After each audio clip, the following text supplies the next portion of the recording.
Quero saudar os irmãos com a paz do Senhor Jesus nessa noite. Amém. E convidá-los a abrir a palavra de Deus na carta de Paulo aos Colossenses, no capítulo 2. Por gentileza, deixe sua Bíblia aberta aí. Nós iremos dar algumas explicações antes de começarmos a exposição da carta. Conforme nós vimos ontem, o apóstolo Paulo estava preso em Roma quando ele escreve essa carta para atender às demandas feitas por um conservo seu, chamado Epáfras, que era o fundador da igreja de Colossos. Colossos era uma igreja que ficava no vale do rio Ilírico, e numa região onde havia outras igrejas, como Éfeso, a igreja de Laodiceia, a igreja de Herápolis. E Paulo ali havia labutado durante alguns anos. O livro de Atos menciona pelo menos 2 anos em que Paulo passou em Éfeso pregando o evangelho, e de lá a palavra de Deus se espalhando por toda a província da Ásia, da qual Éfeso era a capital. E Epáfras, convertido de Paulo, através de Paulo, é o plantador da igreja na cidade de Colossos. E se viu em apuros quando a igreja começa a ser invadida por mestres apresentando um evangelho diferente daquele que ele havia ensinado e que havia aprendido do apóstolo Paulo. Então ele faz toda a viagem até Roma para apresentar a situação ao apóstolo Paulo. E Paulo então resolve escrever uma carta que é para ser lida na igreja de Colossos, na igreja de Laodiceia e provavelmente multiplicada por toda aquela região, onde quer que a contaminação daquela heresia havia chegado. Em linhas gerais, Paulo está respondendo a um ensinamento muito sincrético. Era uma mistura de cristianismo com judaísmo, a visão dualista de mundo que era comum na cultura grega daquela época, um gnosticismo incipiente que estava começando naqueles dias, associado com ideias místicas e práticas ascéticas, que nós vamos ver, inclusive, no dia de hoje, com mais detalhes. Era tão estranha essa religião que estava sendo pregada ali, que ficou conhecida como a heresia de Colossos, identificada dessa forma porque ela não aparece em nenhum outro lugar onde o evangelho foi pregado no primeiro século que nós temos notícia. O gnosticismo era bem espalhado, já estava espalhado pelo Império Romano, começando a tomar forma, mas não nessa mistura com judaísmo, cristianismo e outras práticas, como acontecia lá na cidade de Colossos. A gente bem pode imaginar a aflição do pastor Epáfras ao ver o rebanho invadido por essas ideias, né? E ele meio que sem saber como responder a isso aí. A resposta de Paulo é muito simples. Paulo está grato a Deus pelas notícias boas a respeito da igreja, apesar de toda a igreja permanece firme na fé. Talvez um ou outro membro estava dando atenção aos falsos mestres, e ele então responde às principais reivindicações ou promessas da seita, falando a respeito da suficiência, primeiro da grandeza da pessoa de Cristo e da suficiência da sua obra na cruz do Calvário. E esse é o tema, esse é o foco da carta. Então, ontem nós vimos o prefácio, a introdução da carta, versos de 1 a 2, Paulo agradecendo a Deus pela igreja de Colossos, do verso 3 até o verso 8, agradecendo 3 coisas em particular: a fé em Cristo, o amor para com todos os santos e a esperança na promessa de Deus, da vinda de Cristo, que estava reservada ou preservada nos céus. Depois ele intercede pelos colossenses, vimos aí de 9 até 12, ele pede 4 coisas. Ele pede que eles transbordem do conhecimento de Deus, que eles vivam de maneira digna do Senhor, que eles sejam fortalecidos pelo poder de Deus e que eles sejam gratos por tudo aquilo que Deus fez por eles em Cristo Jesus. E aí ele entra no assunto propriamente dito. Do verso 13 até o 23, ele fala do que Deus fez por nós em Cristo. Nos tirou das trevas para a luz. E em Cristo nós temos a redenção, temos a remissão dos nossos pecados. E aí então ele enfoca na pessoa de Cristo como sendo aquele em quem Deus se manifesta plenamente. E ele fala de Cristo da perspectiva da criação, do verso 15 até o verso 17. Depois ele fala da pessoa de Cristo, da perspectiva da igreja. Ele é o cabeça da igreja, ele tem que ter a primazia na vida da igreja, está aí do verso 18 até o verso 20, e ele fala da experiência dos colossenses de 21 a 23, como os colossenses que antes eram inimigos de Deus, foram reconciliados com Deus mediante Jesus Cristo.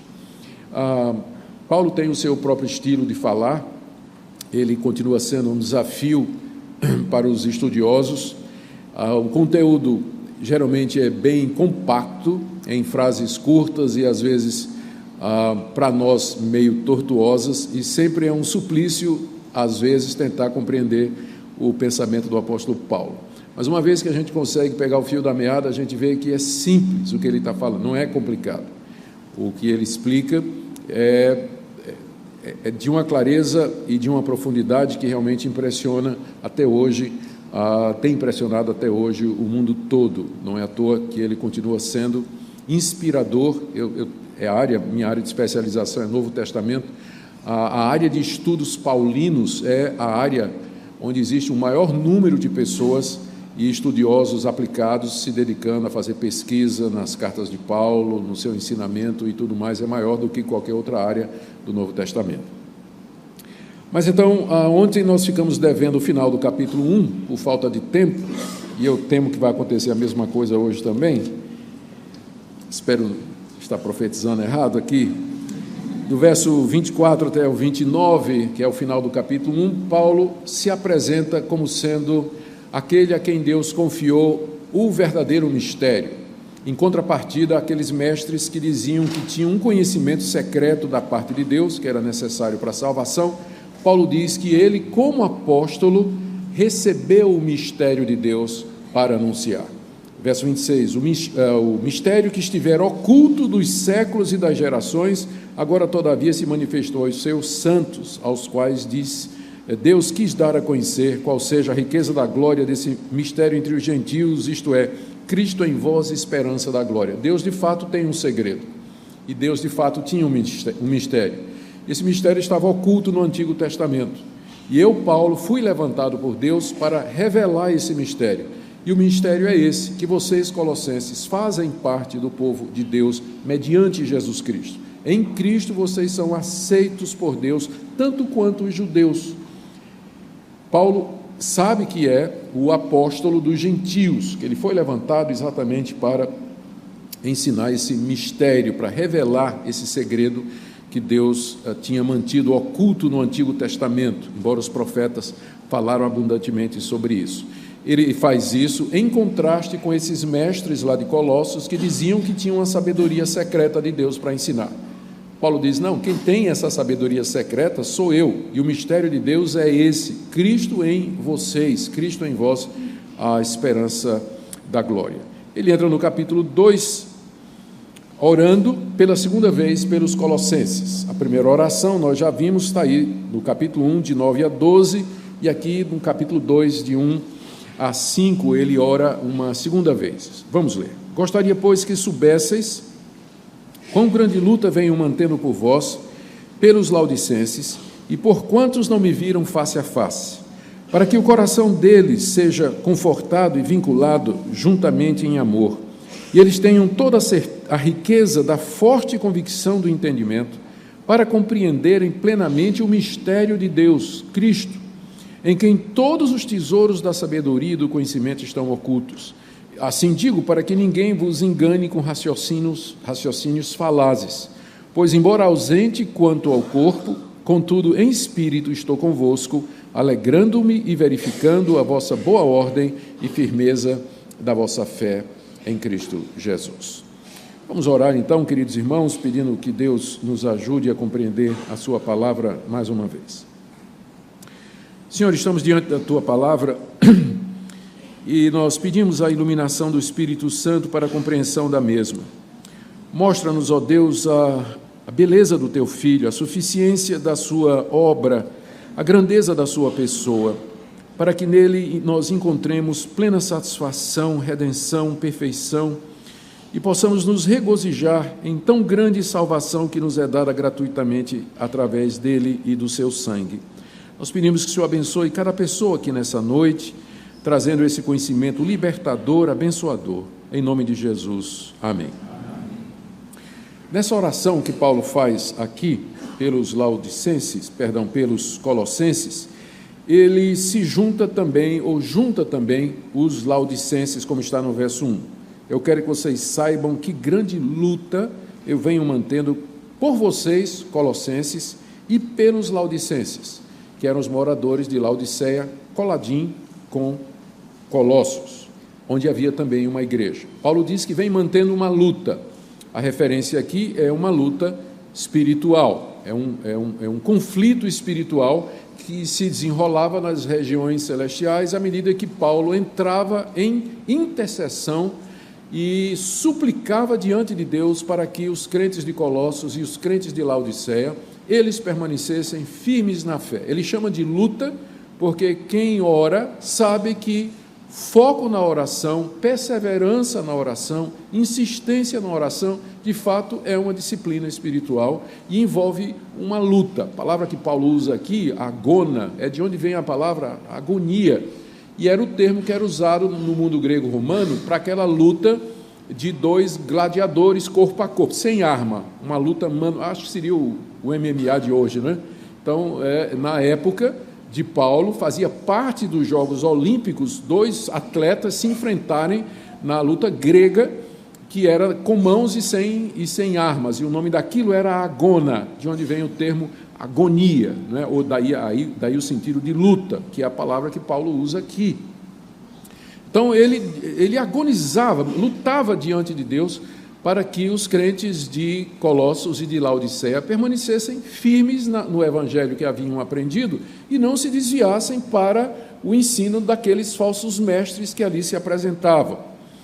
E é o que ele diz no verso 2, a minha oração é para que o coração deles, dos laodicenses e de vocês, colossenses, seja confortado, vinculado juntamente em amor e que tenham, mais uma vez, a mesma expressão pela qual ele já orou, já vimos isso ontem, que tenham toda a riqueza da forte convicção do entendimento.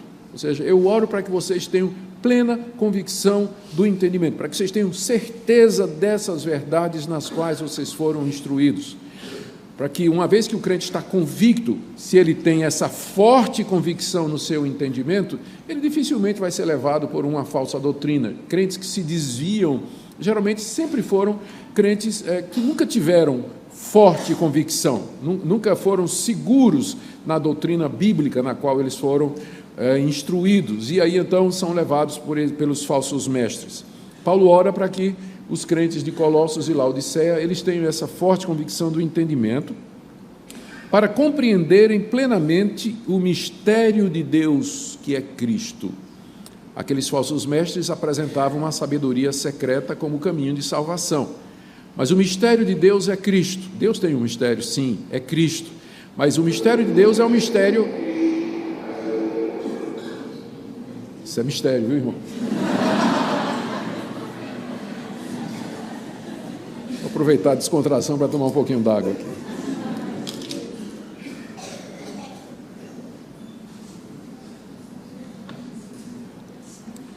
Mas todo mistério bíblico é mistério revelado. Isso é muito importante. Você vê como Paulo diz aqui, né? Para que vocês compreendam o mistério de Deus. Deus não tem mais mistérios a serem revelados. O que Deus tinha para nos dizer, Ele já revelou, e essa revelação está nas Escrituras.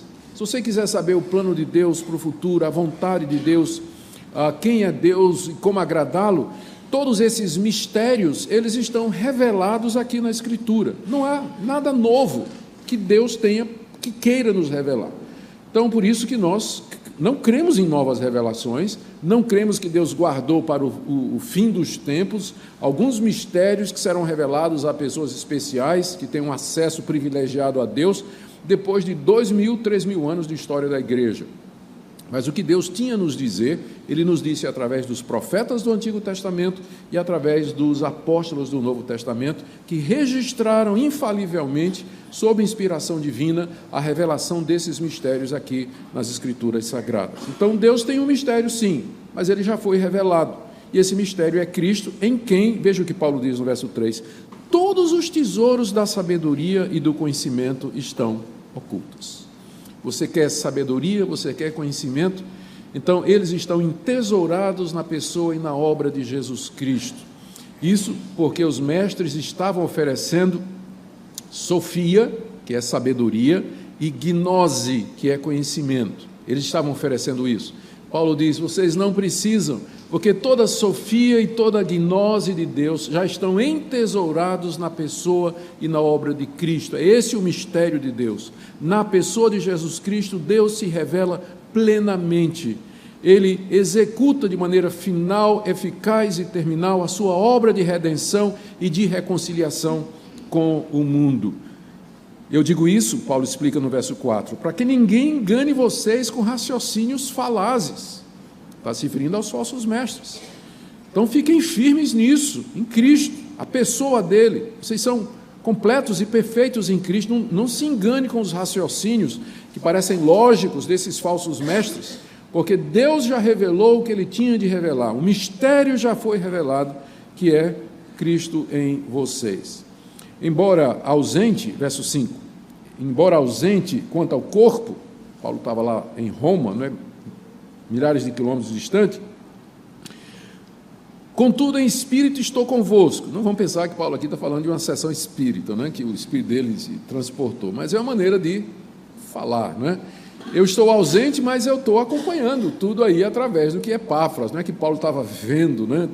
O espírito de Paulo estava lá pairando na igreja, mas é que Paulo estava acompanhando tudo à distância através das informações de Epáfras, que diziam, como diz aí, não é, no final do verso 5, Epáfras, a informação que trouxe, a ponto de Paulo dizer, estou me alegrando e verificando a vossa boa ordem e firmeza da vossa fé em Cristo Jesus, mediante as informações que Epáfras passou.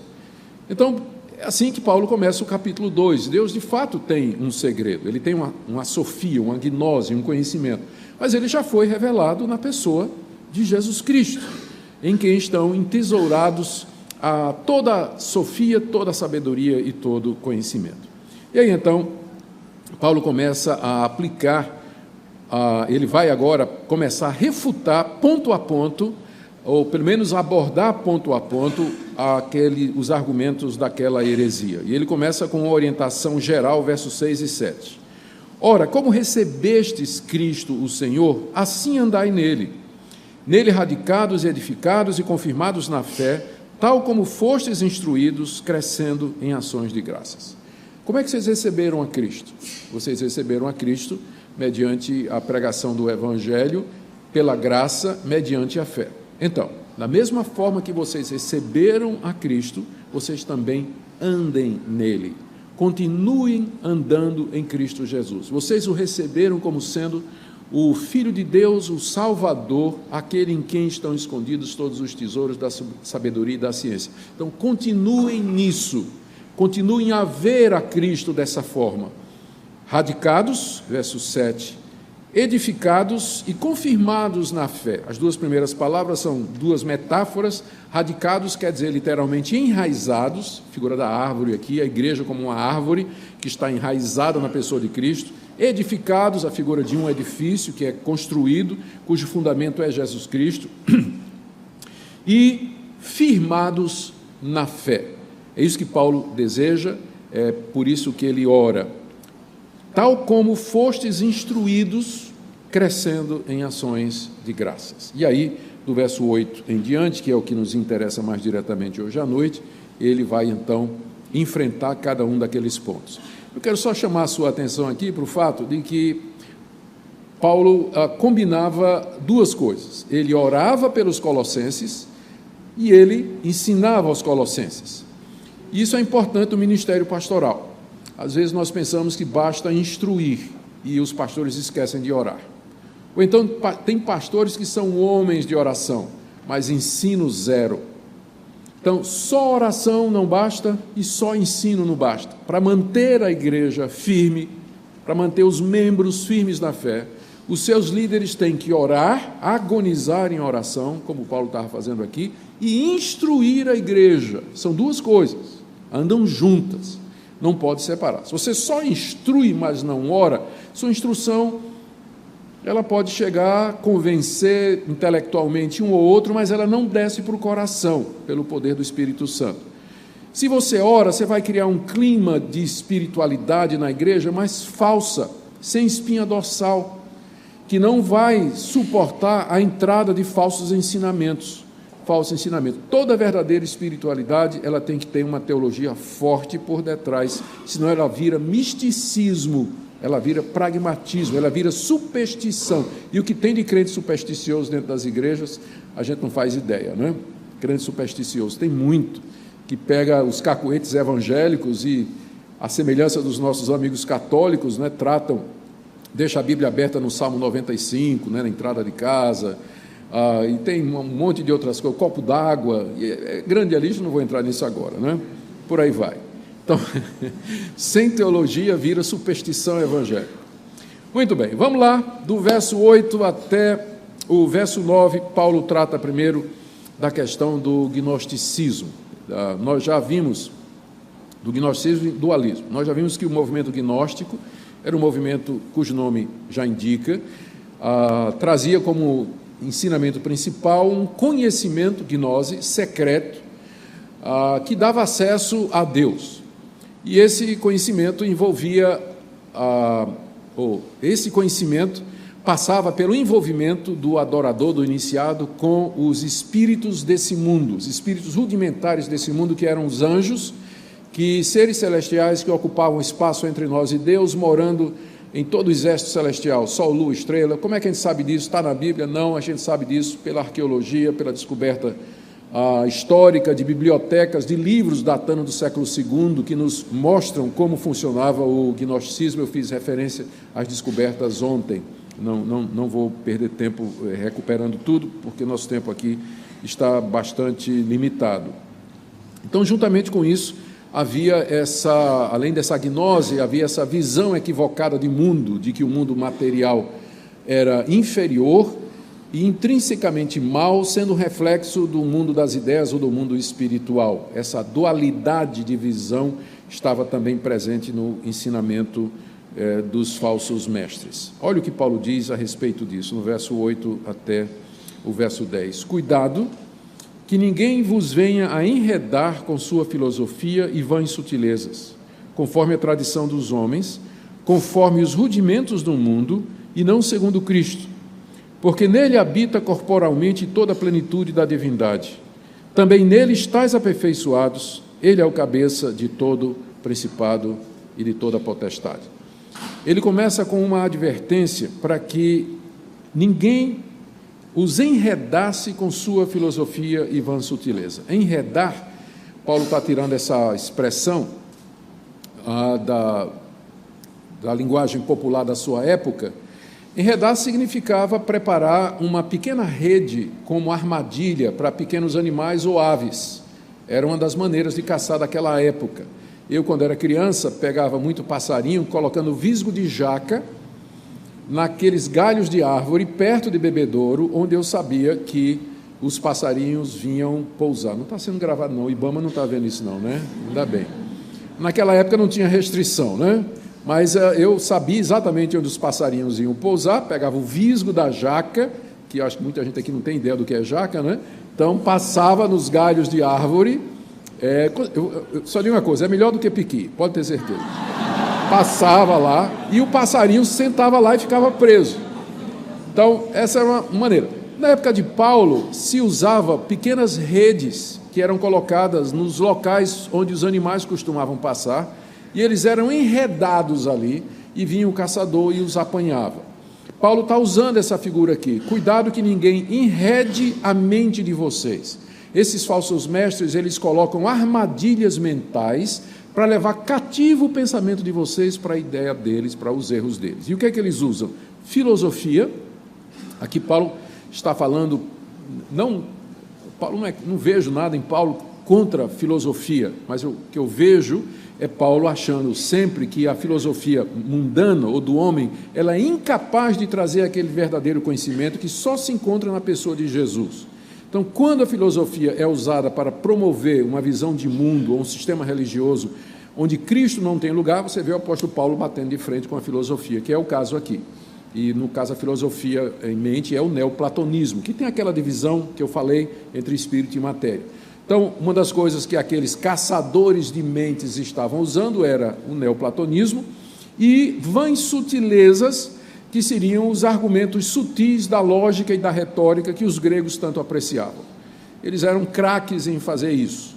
Então, usando argumentos sutis de lógica, retórica, junto com a filosofia, eles estavam querendo enlaçar, capturar a mente dos crentes da igreja de Colossos. Geralmente é assim que os propagadores de seitas e falsas ideias fazem. Você que está na universidade, que está cursando a universidade, você sabe que é mais ou menos assim que o seu professor de física, química, de ciências, ele se apresenta, não é? Ele vem com todo esse raciocínio, ele vem com toda essa sutileza, apresentando uma visão de mundo que exclui completamente a Deus ou a necessidade da existência de Deus para haver um universo e para o funcionamento desse universo. E às vezes o crente fica lá encolhidinho, com medo, porque o argumento é forte, não é? Mas no fundo são argumentos falazes, é o uso de argumentos requentados de outras gerações, desde a época do apóstolo Paulo, que emprega retórica e lógica para tentar nos convencer de que não existe um Deus e que nós não precisamos dele para explicar o universo e a nós mesmos. Então, isso seria uma versão moderna para não falar das seitas. De qualquer forma, Paulo diz, isso aí, cuidado para que vocês não deixem a mente de vocês ser enredada por essas pessoas. Eles estão também usando a tradição dos homens, talvez aqui ele está se referindo àquela parte do judaísmo misturado, porque era tudo misturado, né? Tudo misturado aqui. Toda vez que a expressão tradição dos homens aparece no Novo Testamento, via de regra, é a tradição oral dos judeus, particularmente dos fariseus, que foi reprovado por Jesus e por todos os seus discípulos. Então, nós já vimos que estes homens eram judaizantes, isso vai ficar claro na sessão seguinte, e uma das coisas que eles apelavam era para a autoridade do judaísmo, a tradição judaica antiquíssima, e que eles misturavam com todas essas ideias. Paulo diz, eles são caçadores de mente, eles agem conforme os rudimentos do mundo. E é aqui que a gente tem aquela palavrinha que aparece nos escritos gnósticos. O que são os rudimentos do mundo? Literalmente, são os elementos fundamentais do mundo, que na literatura gnóstica se referia a seres espirituais que dominavam estes elementos, os elementos que compõem a existência. Fogo, água, luz, tudo que compõe a existência era dominado por estes seres que ocupavam o espaço entre nós e Deus. Eles eram chamados, portanto, de perfeição. Você pergunta, você olha para mim e diz assim, pastor, mas eu me sinto tudo menos perfeito. Mas Paulo está dizendo que em Cristo vocês foram aperfeiçoados. O que ele quer dizer com isso? É que tudo que é necessário para que essa perfeição seja alcançada, e ela nos é dada em etapas. Você primeiro foi justificado dos seus pecados, você está sendo libertado do domínio do pecado, que é o processo de santificação, e um dia você vai ser liberto da presença do pecado, que é a glorificação. Então, esse processo, no final desse processo, você será perfeito, mas todo esse processo acontece e acontecerá por conta da obra de Cristo na cruz. Por isso, em Cristo, você já está aperfeiçoado. Não existe mais nada a ser feito para a sua completa, perfeita redenção, perfeição, ressurreição dos mortos e glorificação. Então, isso que eles estão oferecendo aí é propaganda enganosa, é fake news. Não acreditem nesse pessoal. Final do verso 10, ele é o cabeça de todo principado e de toda potestade. Nós já vimos que toda vez que Paulo usa essa expressão, ele está invariavelmente se referindo aos anjos. E a referência aqui é aos anjos, que são os rudimentos do mundo, os espíritos elementares. Cristo é o cabeça de... Se há anjos, Cristo é o cabeça deles. Por que é que eu vou me envolver com os anjos? Por que é que eu vou querer me comunicar com os anjos? Ou tentar agradá-los, se eu já estou em plena comunhão com aquele que é o cabeça dos anjos? Aquele que é o cabeça dos anjos. Cristo é o cabeça de todo o principado e potestade. Nesses 3 versículos, portanto, Paulo esvazia o ensinamento gnóstico neoplatônico da separação de matéria e espírito, de que Deus não pode se tornar homem, de que nós temos que apaziguar os elementos desse mundo para chegar até Deus e que nós podemos assim obter a perfeição. Resposta de Paulo para todos esses itens: Cristo. Em Cristo Deus se revela plenamente, em Cristo Deus habita plenamente, em Cristo nós já estamos aperfeiçoados e Cristo é o cabeça de todo o corpo angelical. Ou seja, se você está em Cristo, você tem tudo o que você precisa para conhecer a Deus, viver nesse mundo de maneira agradável a Ele e desfrutar a eternidade na presença de Deus, no novo céu e nova terra, onde habita a justiça. Amém? Agora, do verso 11 em diante, ele trata do legalismo. O legalismo estava ligado à demanda de judeus e judaizantes de que todo crente em Jesus Cristo, mesmo não sendo judeu, ele deveria guardar os 3 distintivos do judaísmo. Se você perguntasse a alguém do século I, na época de Paulo, o que é um judeu? A resposta seria essa: alguém que não faz nada no sábado, não come carne de porco e quando o filho nasce faz a operação de fimose no filho. Ou seja, a circuncisão, a dieta religiosa e o calendário religioso. Então, essas eram as 3 marcas do judaísmo: circuncisão, dieta e calendário. Os judaizantes, e esses mestres aqui, queriam impor essas 3 coisas à igreja de Colossos, para que você de fato seja perfeito e completo, chegue até Deus. Você, além desse conhecimento secreto, você tem que praticar circuncisão, guardar a dieta religiosa dos judeus, não comer determinados alimentos e observar aquelas datas sagradas do calendário judaico, como Pentecostes, Lua Nova, Páscoa, Tabernáculos e outros dias, como nós veremos mais a seguir. E Paulo responde a isso agora, a partir do verso 11. Ele começa falando a respeito da circuncisão.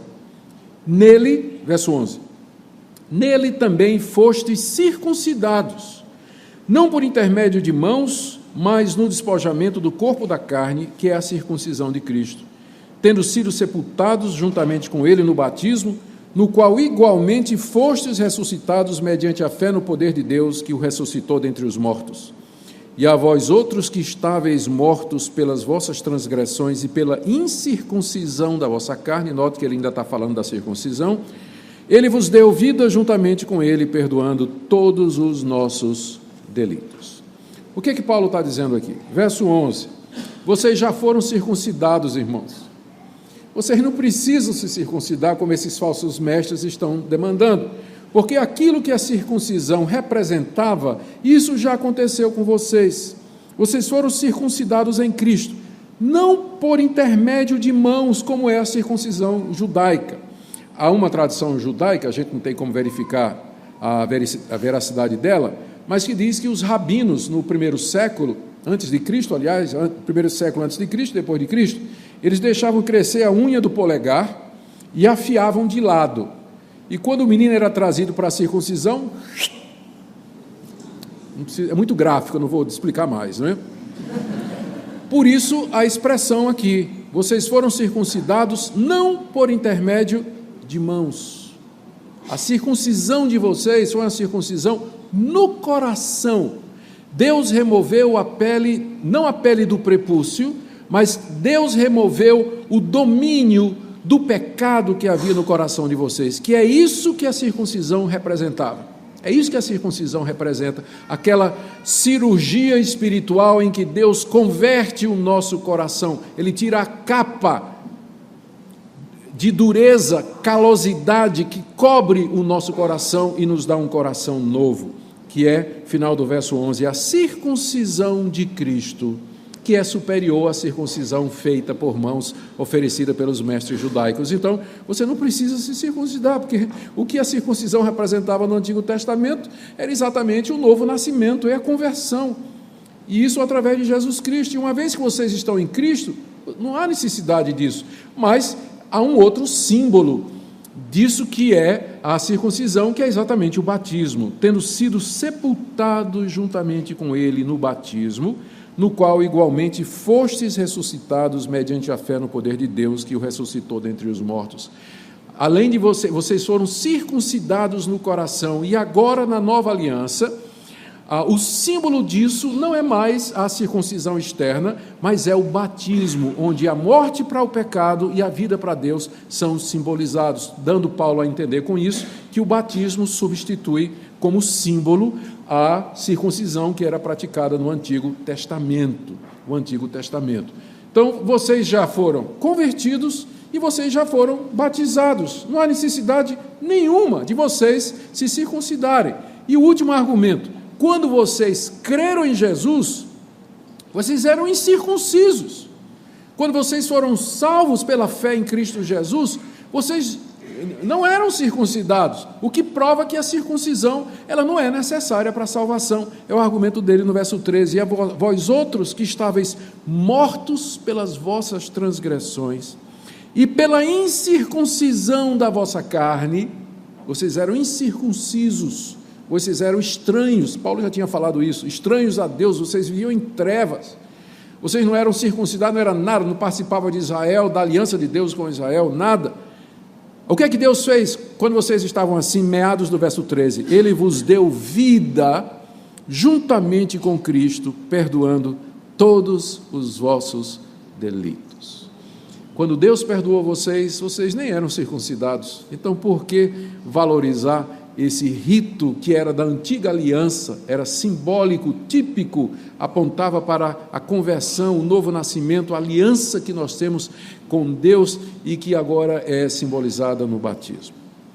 Do verso 14 ao verso 15, Paulo agora, ele fala da lei em geral. Lembra, ele ainda está tratando da questão da lei, da imposição da lei de Moisés, dos requerimentos da lei de Moisés sobre os cristãos.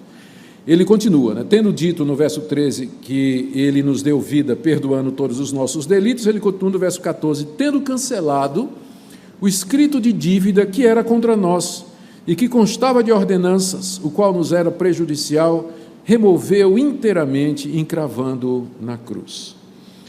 A grande pergunta aqui no verso 14 é: o que é esse escrito de dívida que era contra nós?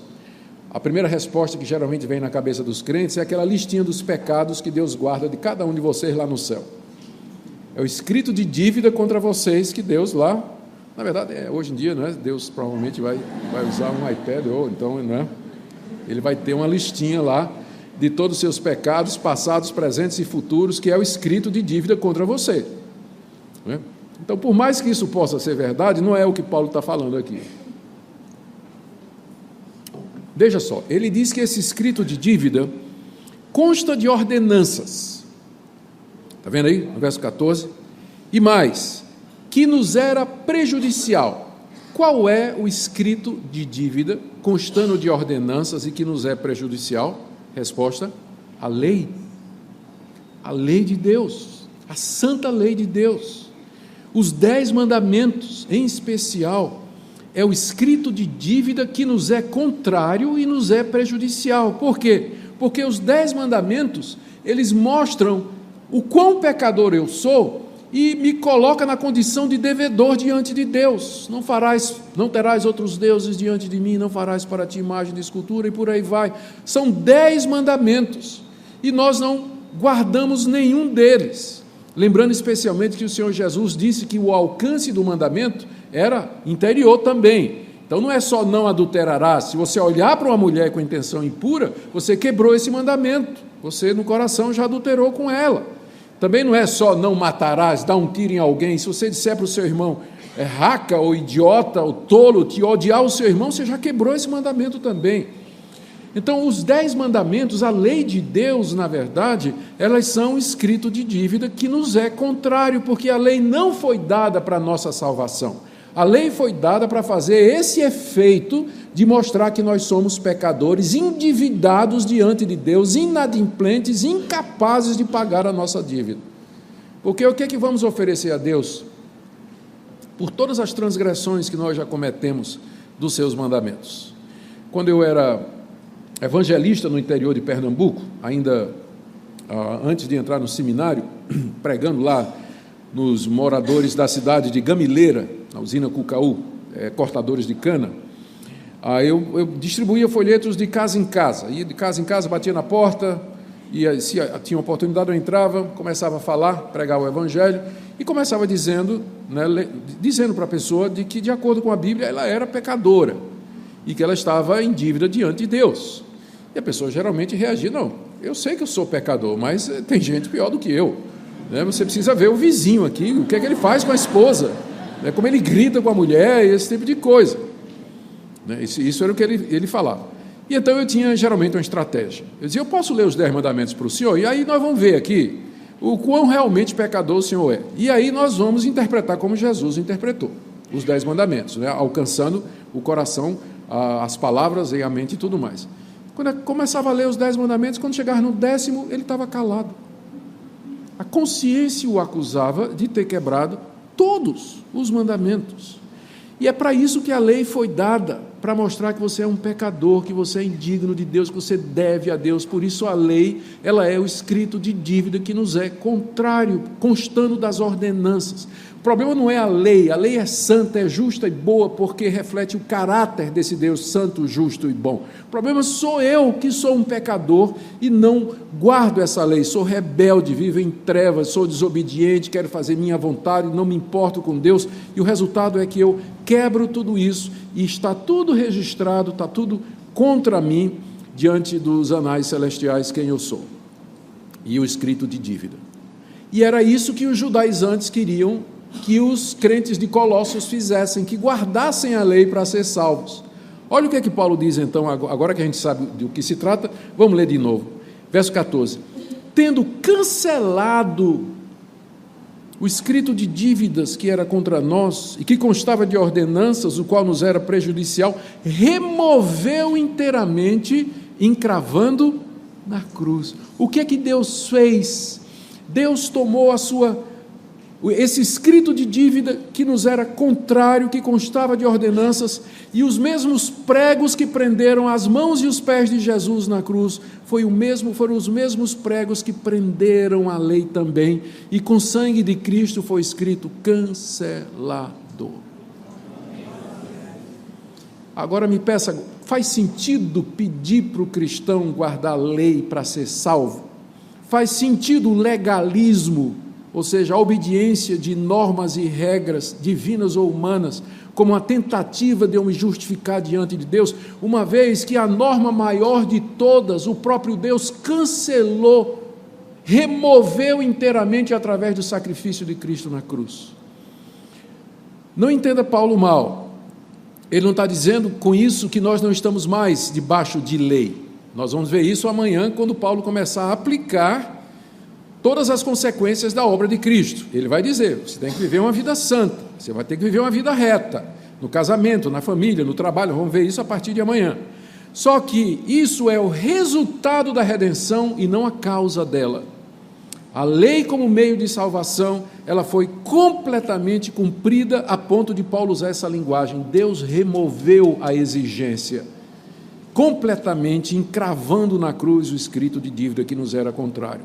O que não significa, como veremos, que Deus não requer de nós que nós vivamos de acordo com essa graça e essa misericórdia que nos foi dada. Por enquanto, vamos ficar com essa parte aqui, que a lei não foi dada para nos salvar e que a guarda dela e dos seus requerimentos nunca serão suficientes para nos justificar diante de Deus.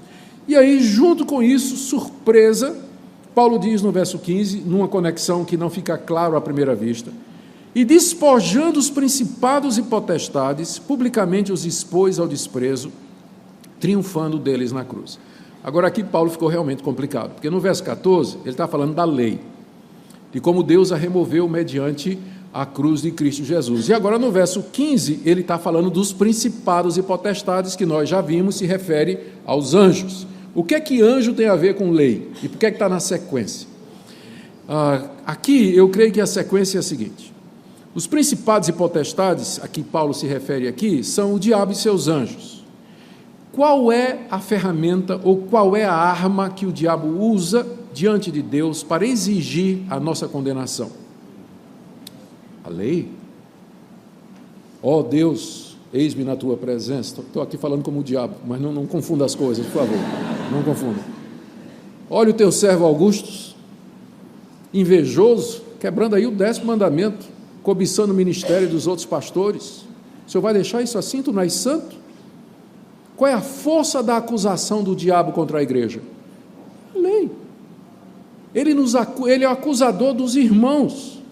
Então, diante de Deus, ele pede a sua condenação todo dia, dizendo: olha, aquele que tu resgataste, aquele por quem teu filho morreu, olha lá o que ele está fazendo no WhatsApp, olha lá o que é que ele está encaminhando, aqueles nudes pornográficos lá no Instagram, olha lá o que é que ele está fazendo no oculto. A força da acusação e da condenação é lei, porque onde não há lei também não há pecado. Daí a ligação entre principados e potestades, ou seja, a anulação da condenação da lei representou tirar de Satanás a sua arma principal. Por isso que Paulo fala no verso 15 do triunfo de Cristo sobre os principados e potestades, despojando-os das suas armas. Se você tem aí uma versão NVI, você vai ver que ela já coloca como opção de tradução, a nova tradução na linguagem de hoje já fez isso, mas a NVI coloca como opção de tradução: desarmando os principados e potestades. Porque a figura que Paulo usa aqui é tirada do campo militar. Quando um soldado em batalha vencia outro, ele despojava o vencido, ou seja, tirava o seu escudo, tirava a sua couraça, tirava a sua espada, tirava o seu arco, sua flecha, sua lança e levava como troféu para casa. Então isso era despojar o inimigo, que significa desarmar, porque na hora que você tira o escudo, a espada, você está desarmando. Essa figura que Paulo está dizendo aqui, que Cristo desarmou os principados e potestades, desarmou. E quando é que isso aconteceu? Diz aí no final do verso 15, triunfou deles na cruz. Quando é que Cristo desarmou os principados e potestades? Há 2000 anos passados, quando na cruz triunfou sobre eles. Mais uma vez a linguagem é militar. Publicamente os expôs ao desprezo. Publicamente os expôs ao desprezo. Quando o soldado vitorioso, se fosse um general, ele voltava para sua casa depois de uma campanha militar vitoriosa, ele entrava em procissão triunfal na sua vila, na sua carruagem, com a coroa de louros, distribuindo os bens e despojos entre a população, e atrás dele vinham amarrados os prisioneiros de guerra. Então a multidão aplaudia o general e envergonhava os vencidos, insultando, jogando excremento, gato morto, tomate podre, piqui, todas essas coisas naquele pessoal. Isso é alguma coisa errada, pastor? Não?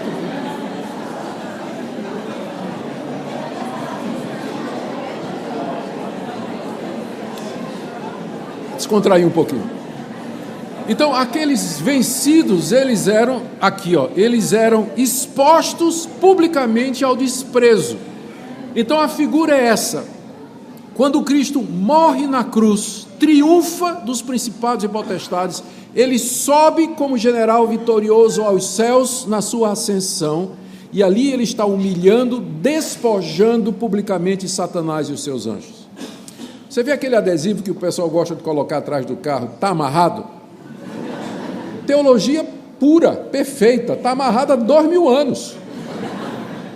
Foi desarmado há 2000 anos atrás. Não é que o diabo não está agindo, mas só que ele agora não tem mais a arma para nos condenar, porque a nossa justificação é completa e perfeita em Cristo Jesus. Ele não pode impedir o avanço do Evangelho de Deus, o Evangelho da graça. É nesse sentido que ele foi aleijado, despojado, desarmado ali na vitória de Cristo e na sua ascensão. Ele continua um inimigo perigoso, a Bíblia nos adverte contra ele, mas a certeza da vitória é nossa por conta dessa vitória de Cristo aqui na cruz do Calvário, quando ele despe o diabo da sua arma mais poderosa de todos. Então, a pergunta, o que Paulo está dizendo é o seguinte: vocês querem guardar a lei? Vocês vão ouvir o que esses mestres estão dizendo e se tornar judaizantes? Uma vez que vocês entendem para que a lei foi dada, E uma vez que vocês entendem que nós já triunfamos sobre os principados e potestades através da obra de Cristo, versos 16 e 17, Paulo já tinha tratado da circuncisão, agora ele trata da dieta e do calendário. Ninguém, pois, o pois aí é a consequência do que ele disse, ninguém, pois, vos julgue por causa de comida e bebida, ou dia de festa, ou lua nova, ou sábados, porque tudo isso tem sido sombra das coisas que haviam de vir, porém o corpo é de Cristo. Aqui no verso 16, ele faz outra advertência. Lembra que ele começou fazendo uma advertência? Cuidado que ninguém enrede vocês. Agora a segunda, ninguém, pois, vos julgue. Vocês não deixem ninguém chegar na igreja, julgar vocês, dizendo, vocês estão perdidos, porque vocês não guardam as leis dietárias dos judeus, e nem os dias religiosos que foram ordenados por Moisés. Que ninguém julgue ou condene a fé de vocês com base nisso, porque estas coisas, elas, Paulo diz aqui, elas são sombra do que haveria de vir. Era isso que os mestres estavam fazendo lá em Colossos e Laodiceia. Eles diziam, vocês são crentes em Jesus? Somos. Mas, pera, eu não estou vendo ninguém, vocês estão comendo um porco aqui, um leitão, uma pururuca aqui? Sim, é bom, gostoso. Mas não pode, a lei de Moisés diz que não pode. Como é que você pensa que vai para o céu quebrando a lei de Moisés, comendo carne de porco? Né? Galinha cabidela? Você sabe o que é galinha? Molho pardo, né? Com sangue. Como é que vocês vão tudo para o inferno, né? Quebrando a lei de Moisés? E estou vendo aqui que vocês também, vocês não celebram Páscoa, Pentecoste, dia de lua nova, não guardam o sábado? Não faz. Paulo não ensinou isso, não. Então estão tudo perdido. Paulo diz, não deixa ninguém chegar na igreja de vocês e fazer isso. Por quê? Verso 17. Porque tudo isso tem sido sombra das coisas que haviam de vir. Porém, o corpo é de Cristo. Eu vou ilustrar da seguinte maneira. Estou aqui, imagine que tem uma luz bem forte atrás de mim aqui. E o reverendo Gustavo, que eu não conheço, né? Imagina, vai se aproximando de mim. Qual é a primeira coisa que eu vou ver do reverendo Gustavo? Olhando a sombra, eu vou ver que uma pessoa, como eu diria, porte atlético, né? Posso definir que dá para ver que é um homem que está se aproximando. Eu vejo o contorno, mas eu não sei os detalhes. Eu não posso ver com clareza, eu não identifico a fisionomia, não sei quem é. Quando ele passa por mim e ele fica na minha frente, aí eu olho cara a cara. O corpo que projetava a sombra chegou. Eu não preciso mais da sombra, preciso, porque agora eu tenho o corpo. Essas coisas que Paulo diz no verso 16, comida, bebida, dia de festa, lua nova e sábado, eles eram a sombra de Cristo andando no Antigo Testamento. Cristo vinha andando no Antigo Testamento, e a sombra que ele projetava eram estas instituições que falavam dele, mas não davam uma visão clara de quem ele era. Quando ele veio, quando ele encarnou, quando ele viveu entre nós, morreu, ressuscitou, essas coisas se mostraram como que elas eram de fato a sombra, e o corpo que produziu essa sombra, que era o corpo de Cristo, a presença de Cristo, torna desnecessário todas estas coisas do Antigo Testamento que Paulo relaciona aqui no verso 16. Então elas são sombra, e eu não preciso mais da sombra, porque o corpo que jogava essa sombra chegou aqui. Com isso, Paulo, creio, desfere um golpe final nas pretensões daqueles mestres de que os cristãos deveriam guardar as instituições da lei mosaica para que possam ser salvos. Infelizmente, mesmo que Colossenses esteja na Bíblia deles, você vai encontrar hoje pastores judaizantes, igrejas judaizantes, pastor se vestindo de rabino, pastor com quipá na cabeça, pastor com candelabro de 7 braços de Israel, pastor que traz a arca da aliança para dentro do culto, com os diáconos carregando, começa o culto, o pastor carregando a arca da aliança para dentro do culto. Fizeram até um templo de Salomão lá em São Paulo, né? Gente, isso é sombra, isso passou. O corpo que lançava essa sombra, que era o corpo de Cristo, já está entre nós, ele já veio, já morreu, já encarnou, já morreu, ressuscitou, está à direita de Deus. Nós não precisamos dessas coisas. Se você disser assim, pastor, mas minha consciência não deixa eu comer o leitão pururuca, fica à vontade, meu irmão, só não julgue os outros, como diz aqui, não julgue os outros por conta disso. Pastor, não consigo comer sangue, eu acho que está errado. Fica tranquilo, irmão. No dia que você me convidar para ir na sua casa, eu garanto a você que eu não vou pedir esse tipo de cardápio. Mas não julgue os outros que, à luz do que a Bíblia ensina, se sentem livres para viver sem estar debaixo da lei dietária de Moisés. Ninguém julgue vocês por conta disso. E agora, por último, penúltimo, verso 18 a 19, Paulo vai tratar do misticismo daquele movimento. Terceira advertência: ninguém se faça árbitro contra vós outros, pretextando humildade e culto dos anjos, baseando-se em visões, enfatuados, sem motivo algum na sua mente carnal, e não retendo a cabeça, da qual todo o corpo, suprido e bem vinculado por suas juntas e ligamentos, cresce o crescimento que procede de Deus. A terceira advertência: a primeira foi que ninguém escravize a mente de vocês, a segunda foi que ninguém julgue vocês com base nas leis dietárias e de festas de Israel, e a terceira, que ninguém se faça de árbitro contra vocês, que não chegue ninguém no meio de vocês arbitrando e colocando o cartão vermelho e dizendo: você está expulso do jogo, você não vai entrar no reino dos céus, porque você não segue a nossa gnose, você não cultua os anjos, você não segue essa visão do gnosticismo. Paulo diz: não deixa ninguém chegar na igreja e se fazer de juiz da fé de vocês com base, olha só, primeiro, pretextando humildade. Você sabe como é que esse pessoal chega, né? Piedoso, humilde, pessoa de oração, que tem uma vida santa, reta, perfeita, vem assim, com humildade. Nenhum falso profeta vem com rótulo na testa, herege. Nenhum deles vem. Eles vêm parecendo crente piedoso, né? Homem de oração, então, mulher de oração, tudo. Eles vêm assim. Primeiro, pretextando humildade. Segundo, culto dos anjos, baseando-se em visões. A gente tem que cultuar os anjos. É isso que os gnósticos diziam, né? Eu venho dizendo isso desde ontem. Nós temos que cultuar os espíritos elementares, os anjos, os principados e potestades, porque são seres superiores, mediadores entre nós e Deus. Vocês sabem então quem está por trás desse ensino? Quem é que sempre quis ser adorado? O diabo. O que ele propôs a Jesus lá no deserto?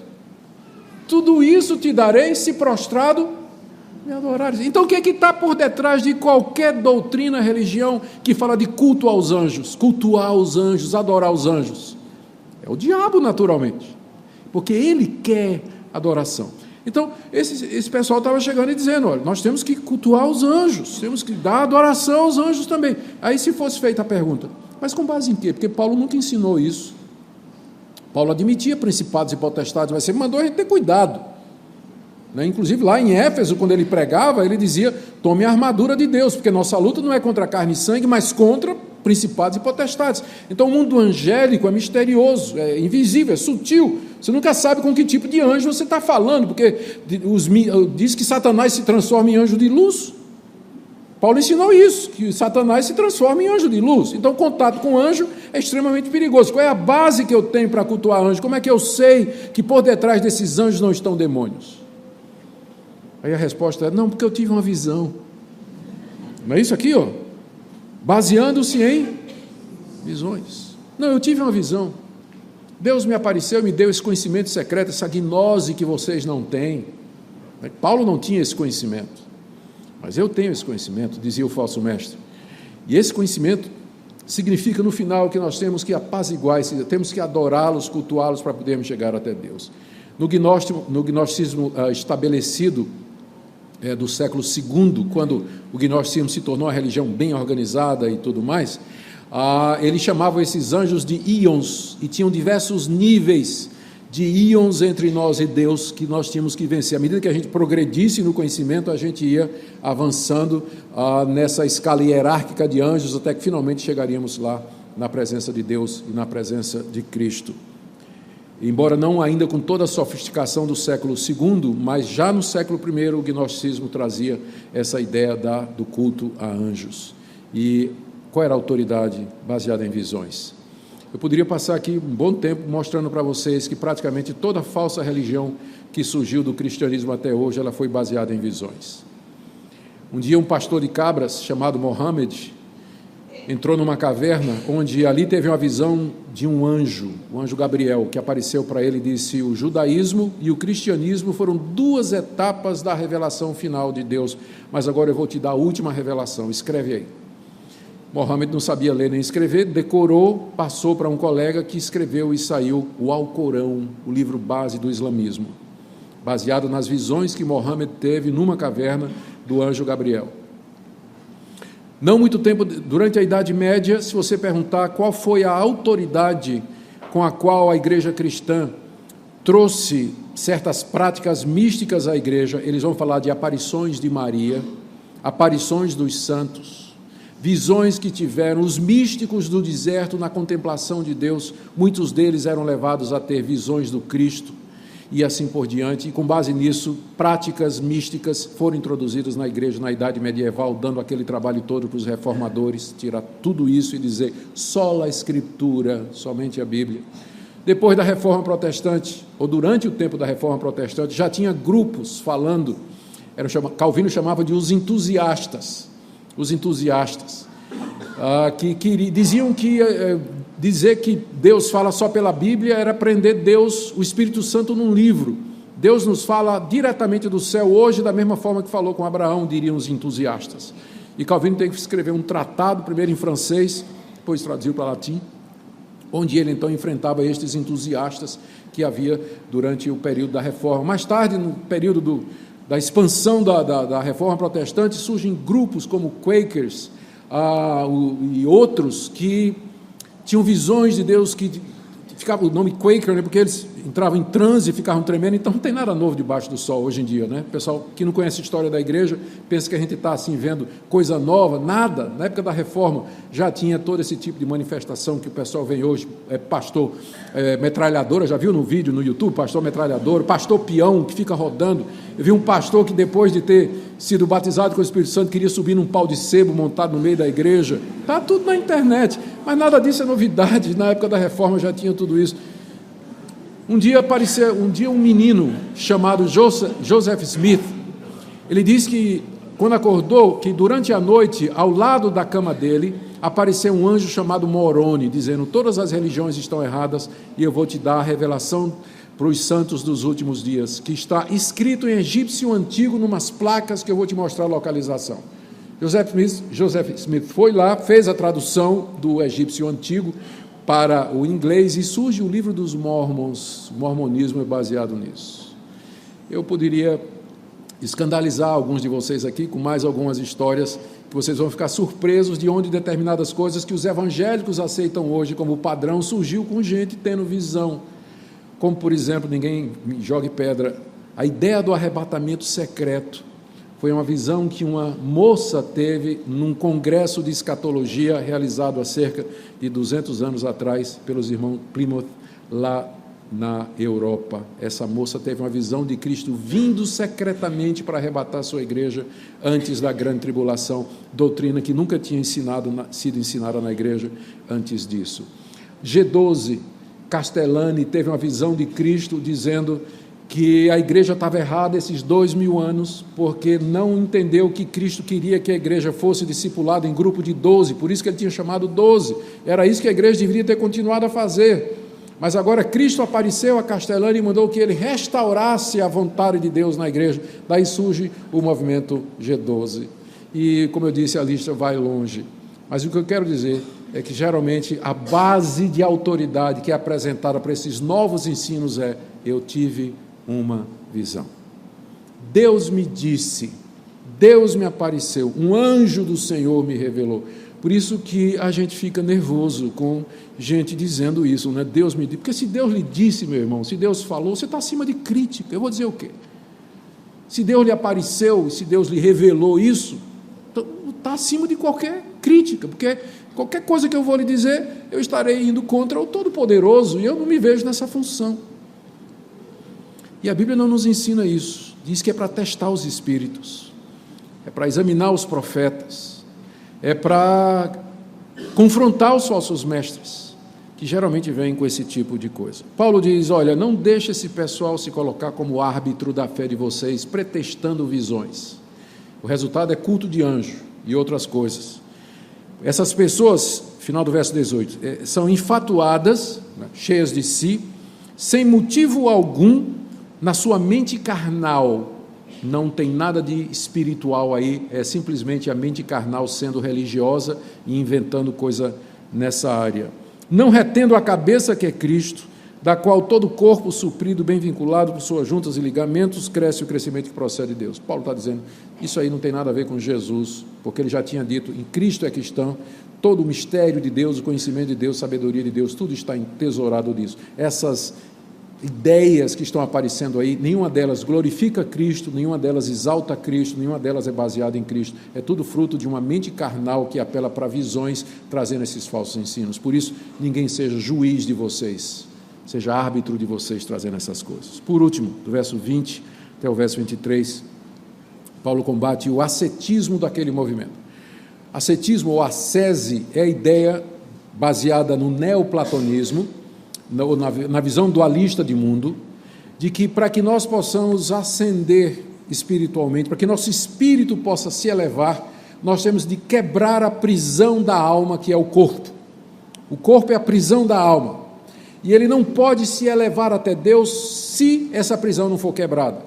E a maneira de você quebrar o corpo para liberar a alma é submeter o corpo a castigos, privando-se de coisas básicas como comida, bebida, sono, lazer, casamento.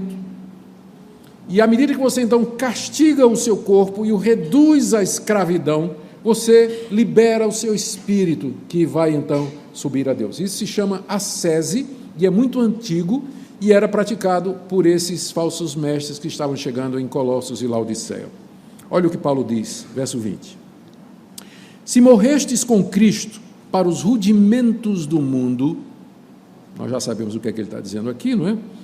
Porque como se vivesseis no mundo, vos sujeitais a ordenanças, não manuseis isso, não proves aquilo, não toques aquilo outro, segundo os preceitos e doutrinas dos homens, pois que todas estas coisas com o uso se destroem. Tais coisas, com efeito, têm aparência de sabedoria, como culto de si mesmo, de falsa humildade e de rigor ascético, todavia não tem valor algum contra a sensualidade. A grande pergunta aqui é, de que maneira eu posso combater a sensualidade? A palavra que Paulo usou o termo aqui, sensualidade, tem a ver com os sentidos, não é? Senso, né? Provar o sentir através dos sentidos, e é usada pejorativamente essa palavra no Novo Testamento, geralmente as experiências físicas relacionadas à sexualidade. Então a grande pergunta é, como é que nós combatemos a nossa sensualidade, que é o desejo de ter experiências na área sexual e que nem sempre são legítimas. Deus nos fez seres sexuados, então o sexo é um dom, é uma bênção da parte de Deus. Só que Deus cercou a prática sexual de cuidados e requerimentos para proteger a família, proteger a sociedade e nos proteger. Então, o sexo é bom se feito com a pessoa certa, da maneira certa, no tempo certo, ou seja, com sua legítima esposa, seu legítimo marido, após devidamente casados, não é? Após devidamente casados. Então, nesse sentido, é uma bênção. Mas o desejo está em mim, né? Desde cedo, né? Desde cedo a gente vê a sensualidade surgindo no coração dos nossos filhos, das pessoas, enfim, de todo mundo. A pergunta é, como é que eu me controlo? Como é que eu me seguro? A resposta dos ascetas, a resposta dos mestres era, você tem que mortificar seu corpo. Você tem que se negar a tudo isso, você tem que praticar a ascese. A coisa era tão grave que no século II, um pai da igreja chamado Orígenes, ele se castrou, porque ele não aguentava a sensualidade. Ele era tão forte que ele resolveu cortar o que ele pensava que era a origem da sexualidade, para depois descobrir que o problema é aqui, né? O problema é aqui. Mas era isso que o ascetismo dizia, a ponto de dizer, nós temos que nos afastar do mundo. É a origem dos mosteiros no início da Idade Média, é a origem do voto monástico, do celibato, da virgindade perpétua de Maria, e, enfim, todas essas doutrinas que têm por detrás a ideia de que a sensualidade ela precisa ser combatida através desse esforço para destruir o corpo ou para quebrar o poder do corpo sobre nós. Paulo apresenta outro caminho aqui. Ele diz assim, vocês já morreram para isso. Em Cristo Jesus, vocês não somente tiveram perdão de pecados, mas a sua natureza pecaminosa foi crucificada com Ele. Vocês com Cristo morreram para o mundo, para os rudimentos do mundo, para essas religiões que são de demônios, e que oferecem essas alternativas que Paulo chama aqui de ordenanças. Não manuseie isso, não prove aquilo, não toque aquilo outro. Paulo diz, isso é preceito e doutrina de homens. Isso aí não vai resolver o problema. Essas coisas, Paulo diz, com o uso se destroem. Se o problema, então, eu tenho que me abster de todo tipo de comida para que eu possa enfraquecer o meu corpo e elevar o meu espírito, isso aqui não tem nada a ver com jejum, Se eu tenho que fazer isso, então eu tenho uma resposta, eu tenho uma solução melhor para resolver o problema da comida: comer. Essas coisas, com o uso, se destroem. O problema é a comida, então eu como e ela se destrói. Resolvido. Não é a resposta dele aqui, está sendo irônico, não é? Essas coisas, com o uso, se destroem. Então não é que eu vou evitá-las, eu vou seguir o caminho natural que Deus determinou. Comida é para ser comida, e com isso ela se destrói e nos alimenta, e etc., por aí vai. E no final, essa vida de autonegação, inclusive daquilo que é lícito, os ascetas, eles se privavam do sono, se privavam da água, se privavam de comida, não casavam, se privavam do lazer e do descanso. Alguns desses ascetas, no início da Idade Média, eles faziam uma plataforma no alto de uma árvore e ficavam expostos a intempérie, tempestade, frio, calor, tudo, chuva, exatamente para quebrar. Se chicoteavam com frequência, não é? Autoflagelação. Paulo diz, isso aí não resolve. Tudo isso, verso 3, elas têm com efeito aparência de sabedoria. Mais uma vez a palavrinha Sofia, que é do vocabulário gnóstico, né? Mas essas coisas têm aparência de sabedoria. Você conhece fulana? Conheço. Fulana é uma santa mulher de Deus. Nunca foi na praia, nunca viu novela da Globo, nunca fez as sobrancelhas, nem rapou a perna. Santa mulher de Deus. Tem aparência. Mas tudo isso é, como Paulo diz aqui mesmo, culto de si mesmo. Quando a gente não está cultuando os anjos, está cultuando a si mesmo. Cultuar a Deus ninguém quer, né? Essa seita ensinava culto aos anjos por um lado e o culto a si mesmo, porque a ascese é exatamente isso. Nós temos outra versão moderna de culto de si mesmo, que é a pessoas que cultuam o corpo, a aparência, a beleza, a ênfase em ter um corpo saradão, bonitão e tudo mais. Se eles cuidassem do culto a Deus como eles cuidam do culto ao corpo, nós teríamos um grande avivamento na igreja brasileira.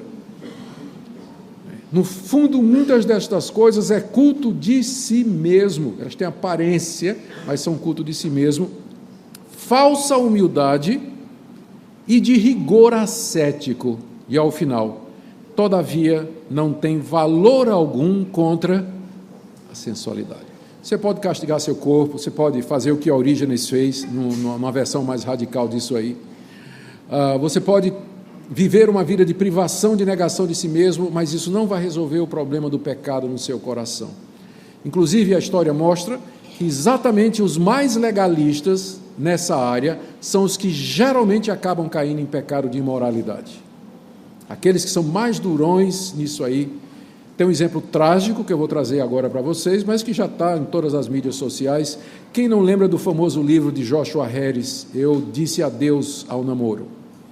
É um livro em que ele fala, né, enfaticamente, né, ele dizendo assim, olha, namoro cristão é assim, é corte só. Não pode pegar na mão, não pode dar um beijo, não pode fazer nada, né? Você só vai beijar quando casar e tudo mais. E foi um livro assim muito... E ele seguiu um ministério assim bem pesado. Não é que ele estava dizendo que pode ter sexo com a namorada, como hoje em dia muitos têm e pensam que ainda são cristãos. Não é nada disso. Mas ele estava querendo ir contra os abusos, não é, que se cometiam no namoro antes de casar. Aí ele foi bem legalista nisso. Semana passada ele surpreendeu o mundo dizendo que estava se divorciando da sua esposa, pediu perdão por todos os livros que ele escreveu se reconciliou com a comunidade LGTB e disse que não era mais um cristão. E foi um cara que pegou firme, não é? Contra a sensualidade, imoralidade e tudo mais, e de repente a tampa da chaleira realmente explodiu. Então, às vezes, por detrás de um legalismo, de um ascetismo, de uma piedade dessa, está um coração corroído pela sensualidade. O que resolve a sensualidade não é a ascese, mas é isso que Paulo diz aqui no início dessa sessão, verso 20: vocês foram crucificados com Cristo. Só o poder da ressurreição pode dominar o seu coração e a corrupção do seu coração. Somente em união com o Senhor Jesus é que você vai ter o poder do Espírito Santo para controlar as paixões do seu coração. E é pela graça. Eu não estou sendo contra jejum, eu não estou. Jejum é outra disciplina espiritual, é uma disciplina espiritual que é usada em outra situação, em outra circunstância.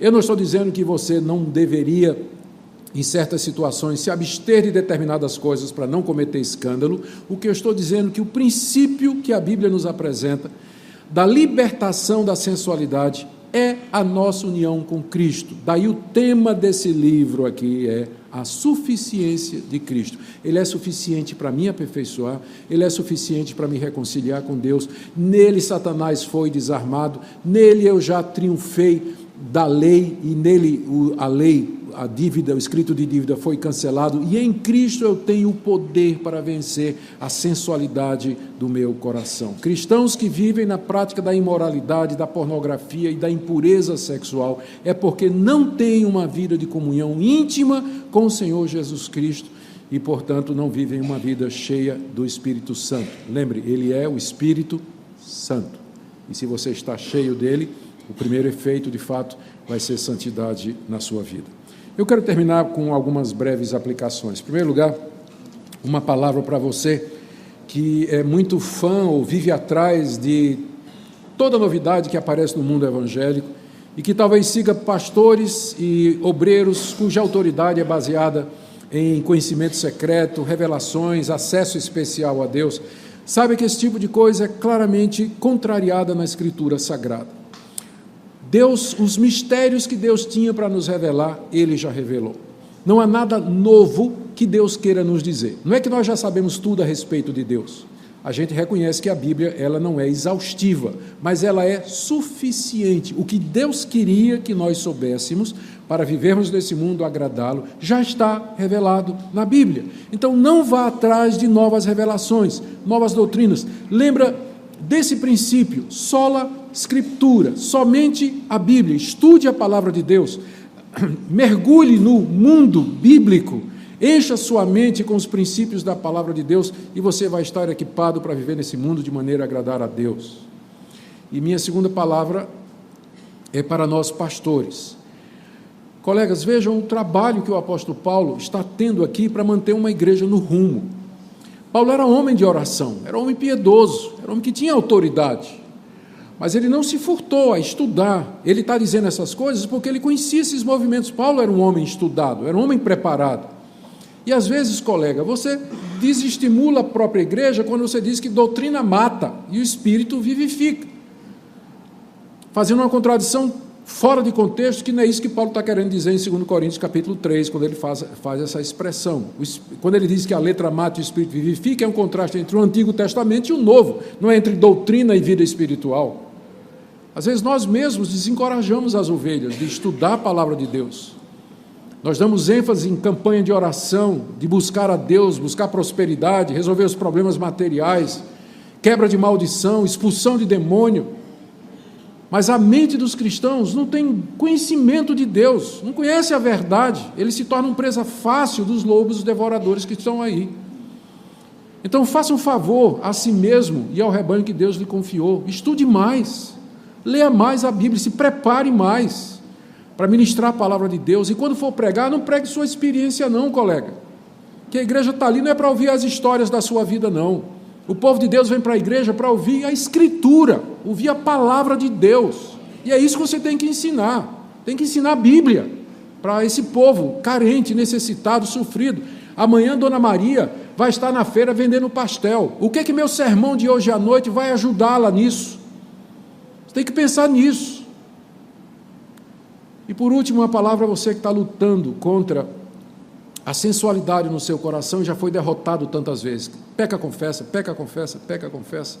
E está cansado disso. Talvez porque você tem tentado de maneira cética ou por suas próprias forças, ou talvez você até já desanimou, mas eu queria nessa noite encorajar você com a doutrina da suficiência de Cristo. Ele já desarmou os principados e potestades, ele já cancelou o escrito de dívida, portanto, se levante, peça perdão a Deus, aceite esse perdão e comece de novo, e comece da maneira certa, lembrando que você foi unido a Cristo, mediante o poder do Espírito Santo, através da conversão pelo Evangelho, e de Cristo tire o poder necessário para vencer a cobiça, a impureza, a imoralidade e a sensualidade do seu coração. Eu queria orar por você nessa noite, para que Deus o abençoasse. Queria convidá-lo a ficar em pé, todos fiquemos em pé, e nós vamos orar pedindo que o nosso Deus aplique essa palavra em nosso coração, e em seguida a palavra está com o reverendo Gustavo.